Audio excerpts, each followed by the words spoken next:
আসসালামু আলাইকুম। কার কার এলাকার এই ধরনের মানুষ আছে সেটা একটু কমেন্ট করে জানায়েন। আর ভিডিওটা একটু শেয়ার করিয়েন। কেন করবেন? প্রত্যেকটা এলাকার মধ্যে কিছু দু একজন মানুষ থাকে, এরা কি আরে সাত দোকানে আড্ডা বসি থাকে। আর কার মেয়ে কীভাবে চলে, কার বউ কীভাবে চলে, কার বউর কদিন বাচ্চা হয়েছে, এই এদের কাজ এটা। আর কাজ হইল কি, দেশ গ্রামও প্রত্যেকটা দেশ গ্রামে কিছু আমলা কামলা আছে, শাল্লিশদার আছে কিছু,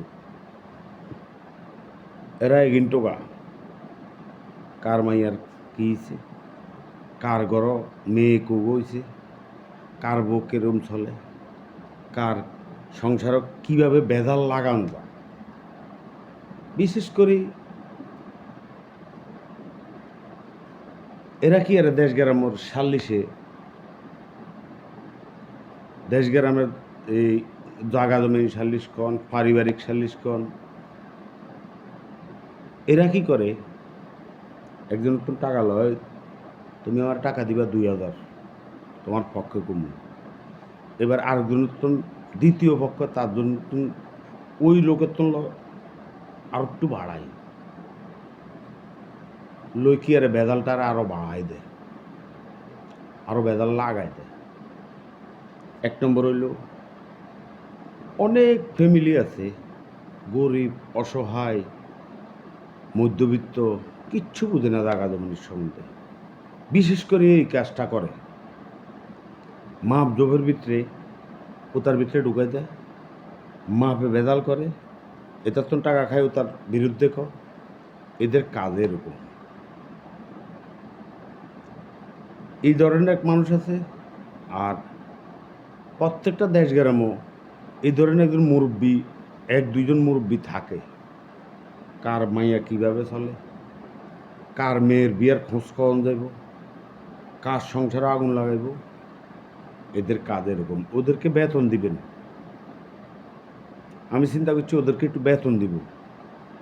কারণ কী জন্য বেতন দিব, সাত দোকানে যায় এইভাবে বসেই থাকে, কাকে কি কথা কো, মুখের তো টানি লই তুই কথা কো, লই কি আর তুই চা এক কাপ অর্ডার দে পুরা দিনে, মুখের গন্ধটা একটু দা। আর নইলে সারাদিন সাত দোকানে এক কোনা বই থাকবো, কে কি ক, এটার মুখের তো টানি কথাটারে আরেক কেন যায় বেচবো, আরেক কান তো আরেক কেন যায় বেচবো। এদের কাজ হইলো এরকম। তো আসলে ওরা তো চাটা ঠিক মতন দেখা গেছে যে বই মুখও গন্ধ করিয়া লাইছে, কারণ আল্লাহ ওদেরকে রাখে ওইভাবে। ওদেরকে একটু বেতন দিবেন এই চাকরি এটা করার জন্য। কার মায়ালা কী অবস্থা, কার বউ সুন্দর, কার বউ কালা, কার জাগা জমির হেঁচ বাজান, কার ক্ষতিকরণ যা, এদেরকে বেতন দিবেন। আমি সিদ্ধান্ত করছি ওদেরকে বেতন দেবো, টোকায় হাই না দেই, তবে ওদেরকে সিদ্ধান্ত করে একটা বেতন দেব। প্রত্যেকটা ফ্যামিলির মধ্যে, প্রত্যেকটা সংসার, প্রত্যেকটা এলাকা, প্রত্যেকটা মহলের এই ধরনের মানুষ আছে। ওদেরকে এভাবে কিছু কিছু টাকা দিই, একটু শরম লজ্জা দিবেন, যেন সামনের দিকে ভালো হয়ে যায়। আসসালামু আলাইকুম।